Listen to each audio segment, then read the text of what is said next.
তোমার মামা টাকা পয়সা গাড়ি বাড়ি কোনো কিছুর অভাব নেই, কিন্তু তোমার মামা একটা দুর্বল পয়েন্ট আছে। তোমার মামা পারে না আমি তোমার মামার ঘরে সুখে নেই। আমার ভিতরে অনেক কষ্ট। আমি মামির সব কথা শুনে বুঝতে পারলাম যে আমি অনেক কষ্টে আছি। আমি মাকে বললাম, মা তুমি চিন্তা করো না, ব্যাপারটা আমি দেখছি। আমি তোমার বিন্দু পরিমাণ কষ্ট সহ্য করতে পারবো না। আমি তখন কান্না গলায় বলল, তোমার মামা যা পারে না তুমি কি তা পারবে?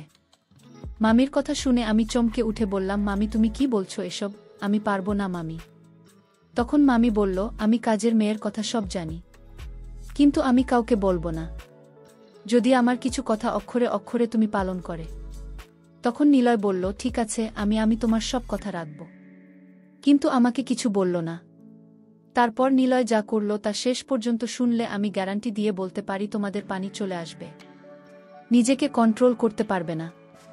তাহলে বন্ধুরা আর কথা না বাড়িয়ে চলুন গল্পটি শুরু করি।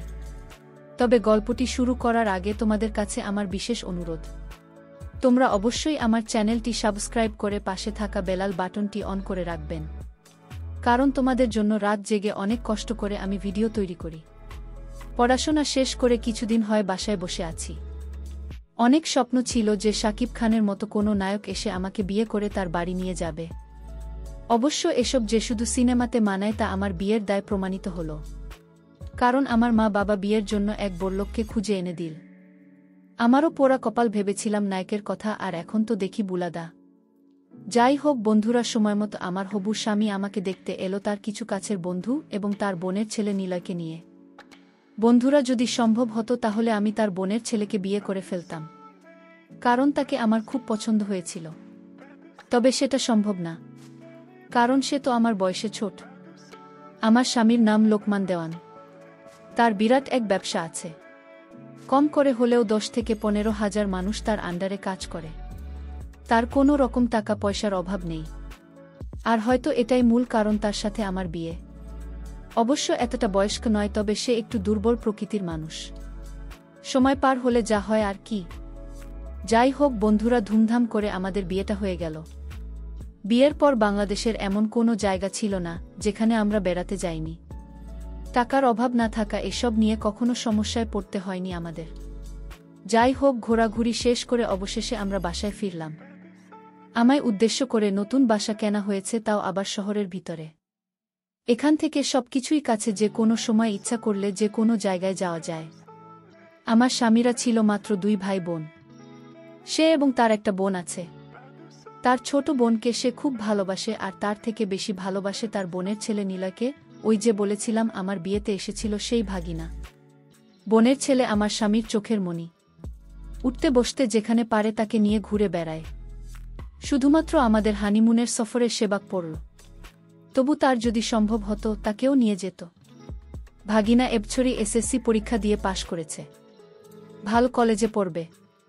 তাই তার মামা অর্থাৎ আমার স্বামী তাকে ফোন দিয়ে বলল সে যেন সবকিছু গুছিয়ে আমাদের বাসায় চলে আসে। আমাদের বাসায় আমি এবং আমার স্বামী ছাড়া কেউ থাকে না। কাজের মানুষদের কথা বাদ দিলাম। প্রায় 4 থেকে 5 জন কাজ করত আমাদের বাসায়। তার ভেতর 2 জন ছিল মেয়ে। ইতিমধ্যে আমার নন্দীর ছেলে আমাদের বাসায় চলে আসলো। সে এসে আমাকে মামি মামি বলে ডাক দিল। হ্যাঁ বন্ধুরা, এটাই সেই ভাগ্নে, আমার স্বামীর চোখের মণি। আমি বললাম, আসু বাবা, তোমার জন্যই অপেক্ষা করছিলাম আমি। তার সবকিছু তার রুমে নিয়ে রাখতে বললাম। আমি বললাম, চলো নিজের রুমে আসো আর ফ্রেশ হয়ে নাও, তারপর আমরা গল্প করব। সে বলল, ঠিক আছে, আমি চলো। এই বলে আমি তাকে আমার রুমে নিয়ে গেলাম আর বললাম, যাও তুমি ফ্রেশ হয়ে নাও। সে গোসল করে বের হলো। আমি তাকে নিজের হাতে ভাত খাইয়ে দিতে দিতে বললাম, এবার তো তাহলে তোমাকে যেতে দেব না। নীল ভাত খেতে খেতে বলল, আমিও তো এবার যাওয়ার জন্য আসিনি। আমি অনেক দিন এখানে থাকব, তারপর যাব। এখানে থেকে পড়াশোনা তো শেষ করতে হবে। এর ভিতরেই সে তার মামা খোঁজ করতে লাগল। নীলাম আমাকে খুব বেশি ভালোবাসে আর আমাকে অনেক সম্মান করে। আমি বাসায় আসার আগে সে আমার শ্বশুরবাড়ির পুরনো বাসা যাওয়া আসা করত। প্রহর গুনতে গুনতে রাত হয়ে গেল এবং আমার স্বামী লোকমান বাসায় ফিরল। এসে নিলয় নিলয় বলে চিৎকার করতে লাগল। নিলয় গিয়ে তাকে সালাম করল। আমার স্বামী বলল, তুই আর যেতে পারবি না, তুই এখান থেকেই পড়ালেখা করবি। তোকে আমি লেখাপড়া শিখিয়ে ডাক্তার বানাবো। তুই আমার একমাত্র ভাগিনা। তোকে নিয়ে আমার অনেক স্বপ্ন। তোর যা লাগে আমাকে বলবি, আমি তোকে দিব, আর বাইরে বেশি আড্ডা দেওয়া যাবে না। ভাগিনা তখন বলল, হ্যাঁ মামা, আমি তোমার কথা লিখব। আমারও ইচ্ছা অনেক বড়। ডাক্তার হওয়ার, তুমি যা বলবে তাই হবে মামা। ওদের ভালোবাসা দেখে আমার মাঝে মাঝে হিংসা হতো। আমার স্বামী যদি আমাকে এতটা ভালোবাসত। তারপর আমার স্বামী বলল, চলো সবাই একসাথে ভালো খাবো আজ। আজ তো বিশাল রান্না হয়েছে। তাই সবাই মজা করে খেয়ে নিলাম। পরের দিন আমি নিলয়কে কলেজে ভর্তি করানোর জন্য নিয়ে গেলাম। তার মামা তো কোনো সময় পায় না, তাই নিজের সব দায়িত্ব আমাকেই নিতে হলো। এর ভেতরে বেশ কিছুদিন পার হয়ে গেছে। নিলয় নিয়মিত কলেজে যেতে লাগল। একদিন নিলয় যখন কলেজ ছিল, আমি তার রুমে গেলাম তার রুমটা একটু গুছিয়ে দেওয়ার জন্য। আমি রুমে গিয়ে দেখি কি একটা অবস্থা। আমি বাসার কাজের মেয়ে রাবেয়াকে ডাক দিলাম। সে আমাদের বাসার কাজের মেয়ে। বললাম, রাবেয়া আমাকে একটু সাহায্য করত। সে বলল, খালাম্মা বলেন, কি করতে হবে আমাকে? আমি বললাম, তুমি বিছানাটা পাল্টে দাও। সে প্রথমে একটু না না করছিল। পরে আমি জোর গলায় বললাম, কি হলো? বলছি বিছানাটা পাল্টে দাও। আর বিছানাটা তুলতে যা ঘটল তা দেখার জন্য আমি মোটেও প্রস্তুত ছিলাম না। বিছানায় দেখলাম এক বান্ডিল ফুটকা, যার বাজার মূল্য ৮০ টাকা। ভাগ্নের বিছানায় ফুচকা কেন? এটা দিয়ে কি করে নিলে? আমার তো আর বুঝতে বাকি রইল না। তারপরও আমি নিলয়ের কাছ থেকে সব জানব। এরপর আমি বাবাকে বললাম যে, তুই বাইরে যা। আমি সেগুলো একসাথে করে একটা ব্যাগে ভরে নিলাম। আর ওকে বললাম, তুই রুমটা গুছিয়ে দেয়। আমি রুমে শুয়ে ভাবতে লাগলাম, ব্যাপারটা ঠিক বুঝলাম না। নিলয় সব দিয়ে কি করে? অনেক প্রশ্ন ঘুরপাক খাচ্ছিল আমার মাথায়, তাই নিজেকে একটু শান্ত করে ভাবলাম, সে একবার বাসায় আসুক, তারপর তার কাছ থেকে কিছু শুনে বিষয়টা ক্লিয়ার হব। সেই দুপুরবেলা নিলয় বাসায় ফিরে। আমি প্রথমে নিলয়কে কিছু বললাম না। তাকে দুপুরের খাবার খাইয়ে দিলাম। খাওয়া শেষে আমার রুমে ডাক দিলাম। সে আমার রুমে এসে বলল, কি হয়েছে মামি? আমি বললাম, আচ্ছা নিলয়, তুমি চেয়ারটা নিয়ে বসো, তোমার সাথে কথা আছে। নীলে আমার পাশে এসে বসে বলল, কি বলবেন আমি? তারপর আমি তাকে সেগুলো বের করে তার সামনে ফেলে দিলাম। এগুলো দেখে তার চোখ বড় বড় হয়ে গেল। নিলয় মনে হয় আকাশ থেকে পড়েছে। কোনো কথাই বলছে না সে। আমি বললাম, দেখো নিলয়, এখন যা ঘটবে সব তোমার আমার ভেতরে থাকবে। তুমি এসব নিয়ে কোনো চিন্তা করো না। যা হয়েছে সত্যিটাই বলবে, তোমার মামা এসব কিছু জানতে পারবে না। তুমি শুধু আমাকে বলো এগুলো দিয়ে তুমি কি করো। নিলয় আমার দিকে তাকিয়ে চুপ করে রইল। আমি বললাম, চিন্তা করো না, নিশ্চিন্তে বলতে পারো। তারপর নিলয় বলল, দেখো আমার তো বয়স হয়েছে। আমার এগুলো মাঝে মাঝে দরকার হয়, তাই রেখেছি। আর এগুলো দিয়ে কি করা হবে তা তোমাকে বলা লাগবে না। মামি, তুমি আমার বিষয় নিয়ে অন্য কিছু চিন্তা করো না। তুমি যেমনটা চিন্তা করছো আসলে তেমন কিছুই না। আমি একটু হালকা রাগ করে বললাম, নীলে খুব বেয়াদব হয়ে গেছে মনে হচ্ছে। না, আমি বেয়াদব নই, তুমি আমাকে ভুল বুঝেছ। আমি কোনো অন্যায় কাজ করতে পারি না। মামা আমাকে এই ভুল শিক্ষা আমায় দেননি। মামি, তুমি বিশ্বাস করো। আমি বললাম, তাহলে সত্যি করে বলো, ফুটকা দিয়ে কি করো তুমি? মিলায় আমাকে বলল, মামি, আমি তোমার কাছে কিছু লুকব না। আমি একজনকে ভালোবাসি, আর সে মাঝে মাঝে আমাদের বাড়িতে আসত। আমি অঙ্ক না পারলে সে অঙ্ক বুঝিয়ে দিত। আমি তাকে ফুটকা গিফট করতাম। আমি যে মেয়েটির কথা বলছি সে লেখাপড়ায় অনেক ভালো। ও আমাকে খুব ভালোবাসে মামি। আমি তখন চোখ ঘুরিয়ে বললাম, তাহলে দেরি কেন? তার নামখানি একটু বলে দাও শুনি। সে কোনোভাবেই তার নাম বলল না। আমি বললাম, তুমি কি আমার মুখ থেকে কথা বের করতে বাধ্য করবে তোমার মামার সাথে এসব বিষয়ে কথা বলার জন্য? সে আর কিছু না ভেবে বলে দিলেন, রাবেয়ার নাম। আরে রাবেয়া কি কলেজে পড়ে নাকি? ও তো আমার বাসার কাজের মেয়ে। তুমি আমার সাথে মিথ্যা কথা বললে কেন? নিলয় বলল, মা, আমার ভুল হয়ে গেছে। আসলে আমি তোমাকে ভয় পেয়েছিলাম, আর তাই তোমাকে মিথ্যা কথা বলেছি। আমি আসলে কলেজে কারো সাথে প্রেম করি না। আমার কোনো ভালোবাসার মানুষ শোনাই, আর তাই আবেগে আমি তো শুনে অবাক। আমি বললাম, কি হলো নিলয়, তুমি সত্যি ওর সাথে? সে বলল, শুধু মাথা নাড়িয়ে সম্মতি দিল। আমি এই কথা শুনে আর দাঁড়িয়ে থাকতে পারলাম না। বসে পড়লাম। বাপরে, কি সাংঘাতিক ব্যাপার মনে মনে ভাবতে লাগলাম। আমি বললাম, আচ্ছা নীলে, তুমি এখন তোমার রুমে যাও। তোমার সাথে এ বিষয়ে পরে কথা হবে। আমি চিন্তায় পড়ে গেলাম। আমি ভাবলাম এটাই হয়তো সুযোগ আমার অনেক দিনের স্বপ্ন পূরণ করার।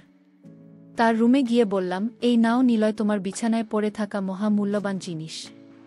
তবে একটা শর্ত, আর কোনোদিন এগুলো দিয়ে কিছু করবে না। আমি যেদিন তোমাকে আদেশ করব ঠিক সেদিন থেকেই তুমি।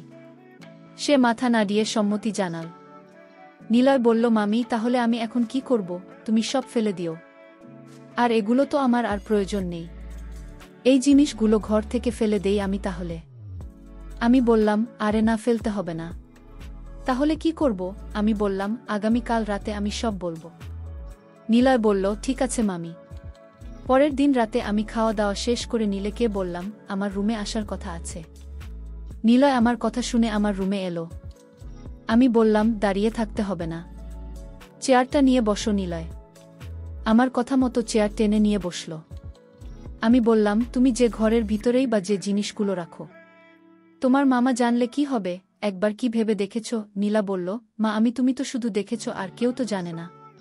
আমি বললাম, আমি জানি, কিন্তু আমি কাউকে বলবো না, যদি আমার কিছু কথা অক্ষরে অক্ষরে তুমি পালন করো। তখন নিলয় বলল, ঠিক আছে, আমি তোমার সব কথা লাগব, কিন্তু আমাকে কিছু বলল না।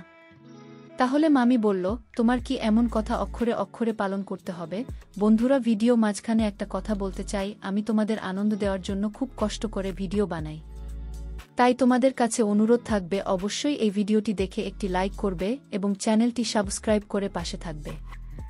আমি বললাম, দেখো, তোমার মামা টাকা পয়সার কোনো অভাব নেই। টাকা পয়সা, গাড়ি বাড়ি সবই আছে। কিন্তু তোমার মামা কিছু দুর্বল পয়েন্ট আছে। তোমার মামা পারে না। নিলয়, আমি তোমাকে প্রথম যেদিন দেখেছিলাম সেদিন থেকে আমার একটা ইচ্ছা মনের ভিতর জাগল। আমি বারবার চেয়েছিলাম কিভাবে কি করা যায়, কিন্তু আমি কোনোভাবে উপায় খুঁজে পাচ্ছিলাম না। আজ একটা উপায় বের হয়েছে। আমি জানি ব্যাপারটা তোমার কাছে অদ্ভুত মনে হলেও আমার কাছে স্বাভাবিক। আমি আরও বললাম, আমি তোমার মামার ঘরে সুখে নেই, আমার ভিতর কষ্টে ভরা। নীলয় আমার পুরো কথা শুনে বুঝতে পারছিল আমি অনেক কষ্টে আছি। নীলা আমাকে বলল, মা, তুমি চিন্তা করো না, ব্যাপারটা আমি দেখছি। আমি তোমার বিন্দু পরিমাণ কষ্ট সহ্য করতে পারবো না। তখন আমি বললাম, তাহলে তোমায় একটা কথা বলি। নীলামে আমাকে বলল, একটা কেন? তুমি যত খুশি আমার সাথে কথা বলো। আমি তখন কান্না গলায় বললাম, তোমার মামা যা পারে না তুমি কি তা পারবে? নীলয় আমার কথা শুনে চমকে উঠল আর বলল, মা, তুমি কি বলছো এসব? আমি পারবো না। আমি তখন রাগ করে বললাম, কেন পারবি না? আমি তোমার কাছে আমার মনের কষ্টের কথাগুলো শেয়ার করলাম। আমি তো ভেবেছিলাম আমার কষ্টের কথা শুনলে তুমি অন্তত আমি যা বলি তা মানবে। এখন দেখছি তুমি আমার কষ্ট আরও বাড়িয়ে দিলে। নিলয় বলল, মামি, তাহলে বলো আমায় কি করতে হবে? কি করলে তোমার কষ্ট দূর হবে? আমি তখন বললাম, তুই কি কিছুই বুঝিস না? নিলয় বলল, মা, আমি এখন তোমার কথা শুনে ভাল লাগছে। আমি বললাম, কেন? আমি এখন আবার কি বললাম? নিলয় বলল, মা, তুমি আমাকে তুই করে ডাক দিয়েছ, তাই আমার কাছে ভালো লেগেছে। আমি বললাম, তাহলে আজ থেকে আমি তোমায় তুই করে বলবো। মা, আমি তোমায় রাগ করলে অনেক সুন্দর দেখায়। নীলের কথা শুনে আমি তখন একটা মুচকি হাসি দিলাম। নিলয় বলল, মা, আমি তোমাকে হাসিতে অনেক সুন্দর দেখায়। আমি বললাম, তুই আমার সাথে মশকরা করছিস? আমি এদিকে দুঃখ কষ্ট নিয়ে আছি। নিলয় তখন আমাকে পরিষ্কার করে বলে দিল, আমি তোমার কথা রাখতে পারবো না। আমি তখন রাগ দেখিয়ে বললাম, তাহলে তুমি বাঁচতে পারবে না। আমি তোমার মামাকে তোমার বিষয়ে সব বলে দেব। নিলয় হাসতে হাসতে বলল, মামি, আমিও মাকে সব শুনিয়ে দেব। আমি নীলের কথা শুনে চমকে উঠলাম। এই, তুই কি বলবি তোর মামার কাছে? নিলয় বলল, আমি এতক্ষণ ধরে তুমি আমার কাছে যা বললে এসব আমার মোবাইলে রেকর্ড করেছি। আমি নীলের কথা শুনে বললাম, ভালো করেছিস তো, মামাকে গিয়ে সব বলে দেয়। আমার কোনো সমস্যা নেই, আমি হয়তো এ বাড়ি থেকে চলে যাব। আর কি হবে আমার? তখন নিলয় বলল, তাহলে তুমি চাও? তুমি যা আবদার করেছি আমার কাছে তো আমাকে শোনায়। আমি কিন্তু মামাকে সত্যি সত্যি বলে দেব। আমি তখন কান্না করে বললাম, আমার কপালে সুখ নেই।